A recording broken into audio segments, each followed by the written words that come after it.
Hello, everyone. Thank you for tuning in. I am JayLee. This is JLeesCorner. The glare from the glasses sometimes is a lot, so I'm going to put my glasses up until I start reading my notes. But, as I said, hello, everyone. Thank you for tuning in. I am JayLee. This is JLeesCorner. This is my review for Love and Listening, Season 1, Episode 2. I'm rubbing my face because I'm tired, y'all, because it's like 2 o'clock in the morning. Yeah, it's been a long day. But yeah, Love and Listen, Season 1, Episode 2. I like this show. It's very intriguing, as I said last week. If you have not done so already, please make sure to like and share this video. Why? Because it helps other people see my video, and it helps YouTube know that people is watching and liking and sharing, okay? Do not forget to also subscribe to my channel and become a whole JayBird, dun, and all that good shit. I can't sing it too loud because, again, it's 2 a.m. and I have neighbors, and I think it's a goddamn grasshopper outside my window. Just a grasshopper in the way? Gosh. Anyway, it's just seemed too much. Y'all know the deal. This video will be up sometime around 11 o'clock, and if YouTube flags it, I'm bringing it back down, and it will be back up once YouTube approves it. I'm still waiting on my Real Housewives of Potomac video to be approved. Girl, I'm still waiting. Anyway, let's pick up where we left off. Now, I don't have pictures this time because I just didn't, because I had to do 4 reviews. So you have to watch 4 shows and review 4 shows, and this is number 1. So I didn't have time to pull up these pictures because I had pictures last time. But we're going to get it done anyway, okay? So we see Ajane, I think that's how you pronounce her name. She's the one with the big curly hair. You know, she goes and she meets up with her boss, Eric. Now, we know the last time we saw them, it was at the little brokers, real estate meetup or whatever, and Taylor, little young ass, was fussing at her, saying how you brand new, the deal ain't closed to the check is in your hand or whatever, and that whole debacle. So, you know, she brings up how, you know, it's this right after the fight with Taylor. And she's like, I realized that I should have, you know, not reacted so much to Taylor. I should have controlled myself. And when Eric, her boss, gets there, and I said, Eric reminds me of the guy from Fat Albert, the really tall guy. I think Eric's cute. I think he's weirdly cute. I don't know about that. He's weirdly cute. Anyway, you know, he gets there, he like, you know, so how you doing? Oh, you know, I'm okay, considering or whatever. He like, look, you know, we are trying to build your reputation. So, you know, you have to sometimes remember that people will bait you, whatever, but you cannot be pulled into the bullshit of it all. You have to kind of always keep your composure, because if people hear about you, you have a bad reputation, they won't want to work with you. And like, that ain't gonna work for our business or whatever. So, you know, like, you can't be out here getting distracted from the competition. You just can't do that. And I'm like, that's very, very true. So I thought that was good advice. And that was all that happened with them. We see Jacob. Jacob got a whole call from Daddy Suge Knight. I said, hey, Suge. Hey, Suge Knight. And the cute part about the conversation was you can tell that Jacob really was happy to hear his dad's voice. He has not talked to his dad in years. And he said, like, this call means a lot because I just wanted to hear his voice. And, you know, girl, you know I know. So, you know, it was a cool conversation or whatever. You know, you can tell he misses Daddy because he seemed nervous, but like he had a lot to say. And y'all know on the prison calls, you only get 15 good minutes, you know what I'm saying? And they cut your phone calls off. And you have to hope that you either can make another phone call or you may have to wait because it may be a long line of people or whatnot. So, you know, like, we hear that I changed careers. A lot has happened over the past few years. They joked about him having a beard and, you know, about how, you know, he's no longer a kid. It was cute little joke stuff with his daddy. He brought up how, you know, what, that I want to do real estate. You know what I'm saying? How you feel about that with me not want to, you know, do music? And Suge said, like, you have to do what makes you happy. It was a good conversation. I don't want to go word for word. It was a good conversation to where Jacob was able to say, I want to do this, and I want to make you proud, and I want to have our name be whatever, you know, bring us back up to this or whatever. And Suge said, look, I had my time. I made my mark in life. It's time for you to make your mark in life, and I want you to be better than me. You know what I'm saying? And do what makes you happy. He said the success of a man is measured by how happy he is. And I was like, what the, look, she should have been in prison for some years, and now he's all philosophical and shit. I said, okay, now you know this, and he said, you know what I'm saying? He said, I was, from the moment you was born, I've been proud of you. You know what I'm saying? I've always been, it was so cute. And again, you could tell that Jacob was really needing to hear that from his father. And I said, okay, go ahead now. So it was a good conversation. I do have Sarah because Sarah is somebody new. So I do have Sarah because we didn't meet her last week. So Sarah is also on here. And, she is a real estate agent as well. Now, Sarah, let me make the picture a little bit smaller. Sarah reminds me of the girl, I think she played Chelsea on That's So Raven, the best friend. She reminds me of her just with blonde hair for some reason. I don't know. Anyway, Sarah is a former alcoholic. She went to Harvard Online, and she ended up selling houses because she said she was in rehab, and there was a lot of rich people in the rehab. And she's like, I figured if I'm going to be in rehab with rich people, they might as well buy their houses for me. And she's like, and that's how I started selling houses, by the rich people she met in rehab. I said, oh, okay. So she said a house after house after house. So at the sale, she just got more and more and more involved. And she says now she feels like she replaced alcohol with real estate. But she said because when I get a sale, it feels like a whole high. So what I'm saying, I went to trading one addiction for the other. And they say that's what people do who have addictions. They trade one for the other. This is just a healthy one. She's not out here smoking crack. She ain't out here on her knees doing things to change. She's not out here doing cucumber challenges or whatever. She just selling the houses. I said, okay, girl, I guess what it is. So we see that she meets up with Zach. Y'all know Zach is a cute guy who used to play football or whatever. And, he has a player who wants to buy a house, and he wants to sell the guy the house, but the wife has to love it. So he wants to bring in Sarah, hoping that she can help close the deal. So, they go to the house. The wife did not like the downstairs. Oh, I don't. The kitchen. Oh, okay, whatever. The backyard. Oh, I don't know. Okay, whatever. And then Sarah took her upstairs to the bedroom. The master bedroom. The master bathroom was amazing. It was amazing. I actually got pictures. It was amazing. Okay, I'm gonna get pictures next time for these houses. It was really, really, really, really nice. I'm like, it was amazing. And she said that's how I know women. Women don't care about the basketball court or certain things. Women sometimes care, but certain women care about the bedroom and the bathrooms. That's true. That can make or break a sale. Plus, she's like an IG model. She's like a model. And so she wrote, oh, yeah, and the lighting is really good in here, whatever. It's a little makeup vanity already built in. So it was real cute. And so she liked it. Now, the house was the house was priced at $4.3 million, and they wanted to put in an offer at $4 million, and $4 million will be their starting point. You kind of go up from there. So it was cute or whatever. So you know what I'm saying? Little house or whatnot. So Zach is being smart and knowing he gotta sometime ask someone for some help. I said, well, go ahead now. Now we see Jacob and Taylor have a conversation. Jacob, of course, is Suge Knight's son. Taylor is his 19-year-old best friend who was also an agent, who I feel like no one's gonna like her this season because her attitude is horrible. Like, she really is a child. She really she really is showing her age. Because someone put last week, I commented and said she keeps talking about how she got her own house, her own car. That's the basic necessities.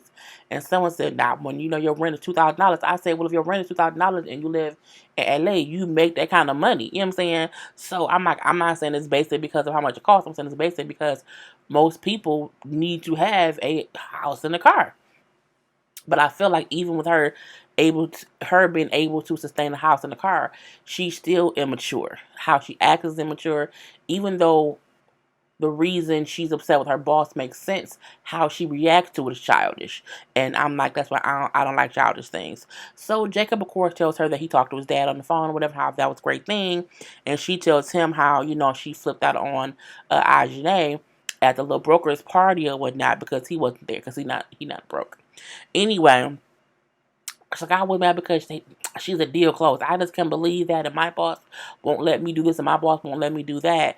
And who she still knew. So again, she's admitting she was basically jealous that Ajane's boss Eric was allowing her to grow and take on a client and try to close a deal. Whereas her boss, who she's been working for a year, won't do that at all. He won't even let her like talk to people on her own. So, she was just basically jealous or whatever. But I feel like you taking that out on her is dumb because she ain't did shit to you, bruh. Not a goddamn thing. Leave her be. So she brings up how, again, my boss won't let me have my own clients. He's always cutting me off. He's always shutting me up. Well, because he's an asshole. And you're letting him do it. So I think she's going to eventually aim that frustration at her boss. Okay? Or just keep it bottled up inside and make it be your force to be reckoned with and move on to bigger and better later. Figure it out. We do see Ajane. So Ajane is walking around with a little friend or whatever, one of her female friends. And, they walking and talking because she's excited to kind of hear back from the deal that she put through for Sean Kingston. And so, it's like, yeah, because once I sell this house or whatever, with the commission, I can quit my job at the restaurant and I can focus more on real estate. And so she gets a whole phone call, okay, from the agent. Oh, girl, hey. I say, Ajane, please stop acting like that, girl. Please just act a little bit professional. Anyway, I'm just, what's going on? Like, is the deal done? She's like, that's why I'm calling you. She's like, so, we got the offer from Sean Kingston and the sellers Googled him, and I'm like, oh, when they said the sellers Googled him, I say they is going to embarrass Sean Kingston all up and through the VH1 TV shows, okay? They said the seller Googled him, and the first thing that came up was an article that popped up and said, I'm broke and I live with my mom. And she was like, but that's just gossip. They know, but like that's the first thing that pops up for someone trying to buy their place for like maybe like was it like 2 million or 1.5 million, something like that or whatever. But if you broke and live with your mom, like why would I want to? Can you even afford what we're selling? But that was just, she's like, I know, but the sellers at this point in time, you know what I'm saying, they don't want to sell to him. Like they're going with another offer. Oh my God. So she's upset because again, that means she did not close the deal. But I think it's common knowledge to at least people in the urban area who may have heard of Sean Kingston and who maybe in the bullies, bloggers or whatever. He not broke, but he has had money issues. And so I would have been weird to sell to him as well. And I said, I have forgot all about the I'm broke and live my mom situation. I kept thinking about all the lawsuits that people suing him for not paying for his jewelry. If you can't afford your jewelry, how can you afford to buy a $1.5 million house? No, because it means that they won't get their money. Okay? And so again, she's upset. I said, so what happened is he tried, and I feel like is that why he wanted to go with a less experienced person, because you should have Googled him and knew he couldn't afford a house. So she still work as a waitress. And I said, I thought she worked at Hooters. She may be a waitress at different places because that was not a Hooters outfit. But I get, it is what it is. She gets a call from her mom who she's, upset because, Mom, I didn't get this deal. It didn't go through. It's so hard here. It's just so different here, whatever. And she just had a tough moment. She was crying or whatever. And the moms are like, look, you either got to pray about it or worry. You can't be praying and worrying. So just say some prayers or whatever and just don't worry, my dear. Okay, Mom, I'm going to do that because I damn sure ain't come back to Michigan. I'm like, don't be home in Michigan like that. We fine here. We is fine here. But it's true. You can't, I feel like she assumed that the deal would go through because, oh my God, he's Sean Kingston. I'm a fan. Well, people be fans, people will be broke. Okay, I'm not rich. Y'all my fan. I'm just saying, I can't afford no $1.4 million house at all, okay? Even if more people have heard about me. No. So I feel like, she was so starstruck, she missed out on some of the common sense things of, let me Google my client and see what pops up. Okay, so I don't look foolish, okay? Because, the days will be cold without you. Anyway, and I don't think your heart can take them all. Let me stop. I'm not going to be quoting Ashanti. We then see Sarah and Samantha. And I kept writing the girl. I said the girl came, and name I can't remember because I hate on these new shows when they don't say the person's name. So Sarah's a former alcoholic, and Samantha is the girl who likes Zach, who says she used to date Zach. Okay, so they meeting up on the beach to do some workout stuff or whatever. And I'm like, okay, cool. So y'all know Sarah was who he went and showed that house with. Samantha is who said they used to date before, and she likes him now. So, Sarah brings up how Zach brought her in on a listing for this house because the wife wasn't sold yet, so he needed her to come in and kind of just get the wife on board a little bit. What? Why did he ask me? What the fuck? I can't believe he didn't ask me. I'm like, girl, calm down. Clearly, he didn't want to. Clearly, you were the only, picture in the picture jar. I'm like, just calm down, little Mosaka. Little Mosaka. Girl, that mean I'm tired. Because I don't know what little Mosaka. What was that from? Oh, little moccasin. I say little moccasin all the time because I got that from Low Down Dirty Shame. Whatever, little moccasin. Anyway, girl, you got to focus a little bit. So, Sarah brings up how, well, yeah, he kind of called me or whatever, and he's so charming, he kind of charmed us when I just kind of said, yes. Yes, he is very charming, you know what I'm saying? That's why I made him date it for 3 months. I say, girl, Samantha, did you really just say y'all dated for 3 months? Look, anybody that you're with for less than 6 months is not even real. That's like a science experiment. 3 months is more like a figment of your imagination. It's a thought of what could have been, but never did. Like 3 months is like this science experiment that you go to the science fair with and you get like honorable mention because you just went there. That's 3 months that's not even a real date. Anyone I dated for less than 6 months, you were a figment of my imagination. Anyway, so she brings up how, well, you can't like him because I still like him and we can get back together. And she was like, oh, okay, so Samantha out here trying to get Zach and Sarah out here trying to get Bags. I say, well, Sarah the smart one if you ask me. So we see Taylor again, and Taylor with her boss. Again, Taylor's boss is an asshole. He is. Taylor's boss is mean to her. He is. He's also rude to her. But Taylor is also childish. And I feel like he treats her that way because of how she acts. I feel it, or that's my opinion. Okay. I do wish she was a little bit more professional and a little less yes, yes, yes, yes, yes, yes, yes. I think when he said, like, you can't always say yes because if we can't give something, then, you then put us up shit's creek or whatever. So they're going to the house of a lady named Kai. I think they said Kai was Stevie Wonder's ex-wife. And she has this huge house, like a $24 million list. And I said, Stevie, you giving out, boy, let me. When was the last time that you heard me? Let me stop. Anyway, so the house is like, it has some construction things that need to be done. Like, it was a lot of landscaping that need to be done. And Ty was like, well, we can't get it all done. We have to kind of figure it all out. And Taylor was like, we should get this and this and this. And we can do this and we can't do that. And I'm looking like, you sent a whole bunch of what y'all can do. Do you know what y'all can do? And for her, she felt like, we have to make our client happy. And Ty felt like, well, no, we need to be realistic.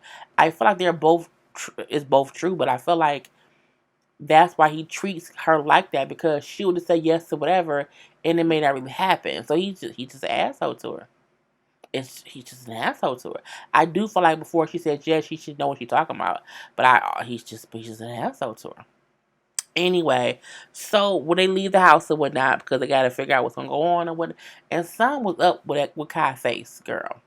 Anyway, outside, Ty tells Taylor, like, why are you promising that we can do things and get all things done? Like, you're promising things that we can't do in the amount of time that you're promising it. Like, you're saying we can get stuff done like a month or two.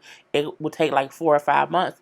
And that can make me lose the commission because we're not getting things done because you promised something that wasn't real. And she was like, what? We need to make the clients happy. He like, look, you need to chill out, okay, with the bullshit. I said, well, that's true. We then go see her dad and her brother, and the mom isn't around. Okay, she brings up how her mom was around when she was younger. They were close, but her mom then got hooked on drugs. Her mom would then disappear for long periods of time, and she said every time her mom would relapse, because she said as she got older, she realized her mom would disappear when she would relapse. So she said every time her mom would disappear, it would be like she would die, she would just be dead, and I would like let her be dead or whatever, and then she would come back around when she's sober again, and then it was a whole cycle. So the brother still talks to the mom. And no, don't update my computer. Later. Because it pop up and knock my whole thing off. Anyway, so the brother talked to the mom like every week or so. She's like, I haven't talked to her too much. And even the dad's like, well, your mom's still a great person, whatever, she just has her issues and whatnot. And then she just started crying. It seemed like whenever she even speaks on her mom, it breaks her heart. Okay, and it was very, very sad, truth be told. Mainly because she's like, I want to be close to her, but I can't because I'm still fearful that once I get close to her, she'll be gone again. Like she's like, so it's just a constant pain of me losing her over and over and over. I'm like, that's fucked up. It really, really is. And the brother's like, we know she needs her daughter, so I do think you should reach out. I think parents who were absentee parents because of drugs or whatever the reason, you need to reach out to me. Okay? Anyway, so we then see another agent get together. Okay, they all get together, and this time Jacob was actually there. And so we do see Samantha, and Sarah is also there, and Samantha's just fawning all over Zach. Oh, hey, Zach. Hey, what you doing? I'm like, girl, go sit down. So put your panties on the side. Um, and no, Sarah is like, oh yeah, I talked to the wife or whatever. Yeah, I don't think they want the house. Like, she doesn't really like it all that much, whatever. Like, she kind of changed her mind. He's like, what? Because he would have made like a 40 grand commission. And she's like, I'm just joking. We sold the houses in escrow. We're fine. So again, he made 40 grand. He's like, see? Because for him, he like, every time he sells a house to an athlete, they refer other athletes to him. And I'm like, well, you only got houses in LA. And I mean, look, how many, athletes is in LA looking for homes? Well, it's a great thing that he still sold that house. So from there, we can tell that Samantha wants to have sex with Zach. Okay, that is clear and concise. Okay, no question about that. So we do see,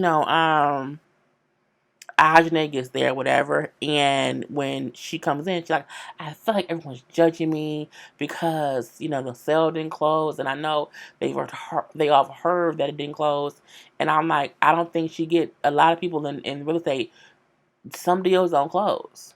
But for her, I think it's because she was so, I gotta deal my first time at the gate. She feel like she failed because everybody gonna know she did not do it. But I'm like, it wasn't any big deal. We do see Andrew and Eric have a conversation where, Eric tells like, well, yeah, the deal she had didn't go through, whatever. So, well, that happened. So it wasn't really a big deal.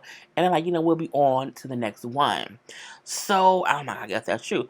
So, Samantha then kind of not checks Zach, but asks Zach, like, yeah, I heard you did a deal, with Sarah. Like, why didn't you ask me to do it? He's like, oh, I didn't really think about it or whatever. But I do have this other client who's looking for something, I need it in this area for like around this month.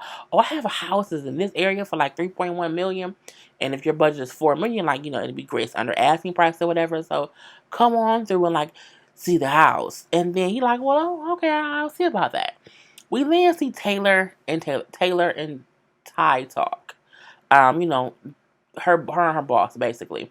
And they both were there but were kind of avoiding each other. And then finally he come over and like kind of, let's talk. Pulls her away. And he like, so what's your issue? Like, what's going on? Well, you always treat me like crap or whatever. You you never apologize. You be over talking me like you just don't give me any clients. And she kind of just says all the reasons why she is upset with him. Basically not really helping her like he said he would. She brought up how I was supposed to come here and, you're going to help me, grow and be better, whatever. And you haven't done that at all. And it's frustrating that you not only is not doing that, but you're also being mean to me, motherfucker, in front of people. And you're embarrassing me in front of other people. And I don't like it, okay? And you do it and you don't apologize. And we see how, was it Andrew? I can't remember if it was Andrew, Eric, or Zach who said like how he's treating her and talking to her right now is just plain disrespectful. But none of y'all said anything. Y'all didn't say anything. Anyway, Ty tells Taylor when she's complaining about how he doesn't help her this and how he doesn't do that. He says, you do ghetto shit. You do ghetto shit as taggy. I said, oh my gosh. I mean, I don't think she do ghetto things, but I do think she's not as polished. The same way I felt that way about Ajane as well. I'm looking like because she was so new and she was so starstruck by Sean Kingston that she was a little bit less polished. But, it was what it was. Taylor then gets mad at him for saying that, and she goes off like, you're not helping me or whatever. You were supposed to help me. I don't fuck this shit, and then she leaves. This is the second episode where she got into an altercation. Well, not an altercation. She got into a disagreement, okay, a argument of some sorts, a battle of the wits with someone else, and then ended up leaving after she huffed and puffed and tried to blow somebody's house down. Because she just storms off. And then the end of it is we see Zach and Samantha showing the house to the former player, whatever. His wife can't make it; she was somewhere else, and they was walking around the house or whatever. He didn't really like the house. He said mainly because the pool area, the bushes weren't tall enough because it was like a big building you could see from across the way, like not close, but like in the rear, well, not in the rear view, in the front view, like all the way over around there somewhere. Like, can someone see me from there? They're like, no, they can't see. I'm like, if they have binoculars, they can. And so he said the headers weren't high enough. If he wanted to come out in his pool and be naked, or even if his wife wanted to be out there, shaking a little tail feather, whatnot. So he kind of did not like the house. So he's like, all right, no problem, we're going to leave or whatever. And so before he leaves, Samantha pulls Zach to the side, like, Zach, can we talk real quick? He's like, yeah, okay, but give me 1 second. So she's like, yes, I feel like we're flirty. I feel like we like each other, whatever. And I feel like, maybe something can be up between us again, like we dated in the past. It wasn't the right time. But I think this time is the right time for us. He was like, oh, wow, yeah. So I don't know, you felt that way. And I'm like in a freshly new relationship. Yeah, I just didn't talk about it because it's still new, but I felt like me, you were like over like a long time ago. So yeah, I just I've moved on. And she was like, oh, okay, yeah. So I would talk to girl, put the whole hair about everything, and he left because he, of course, felt awkward. I was like, girl, you misread that whole situation. But I do think he has a charm about him that would make someone feel like he's flirting, and she read into it because they used to date or whatever. Well, that whole figment of her imagination. So I am interested to see who they're going to bring in as his girlfriend, because he said he supposedly have a long distance relationship. And that was the whole episode. So it was good. You know what I'm saying? It was good little 27 minutes or whatever. So I hope you guys enjoy it. Please comment below. Please like. Please share. Please subscribe. And I'm going to try to get through this next one, y'all. Peace.